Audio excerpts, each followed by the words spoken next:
Welcome to our channel. Today we how to withdraw money in PayPal using the mobile app, complete guide step by step clearly. Open the PayPal mobile app on your device. Log into your PayPal account using your email and password. Once logged in, navigate to the home screen. Locate and tap on the wallet option at the bottom of the screen. In the wallet section, you'll see your PayPal balance. Tap on your PayPal balance to view more options. Look for the Transfer Funds option and select it. Choose Withdraw Funds to initiate the withdrawal process. Next, select the bank account or card where you want to transfer your money.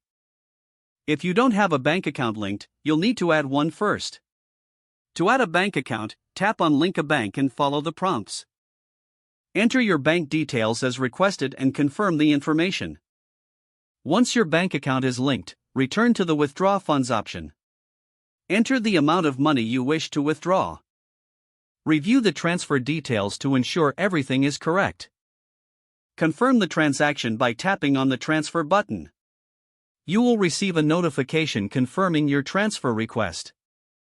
Check your email for a confirmation of the withdrawal process. The funds will be transferred to your bank account within a few business days. Return to the main screen of the app for further options if needed. Your PayPal withdrawal is now complete. If the page does not load, refresh the browser or try again in a private or incognito window. Make sure you are using the correct email address, then retype it carefully to avoid small typos. If your password is not accepted, use the reset option and create a new strong password you can remember. Check your spam folder for verification or security emails, then complete any requested confirmation steps. Enable two-factor authentication if available to improve account security and reduce unauthorized access risk. After signing in, review your profile details so your contact information and settings are accurate and current. If you see an error message, note it down and try again after restarting your device and internet connection. Don't forget to like this video and subscribe to our channel for more step-by-step tech guides.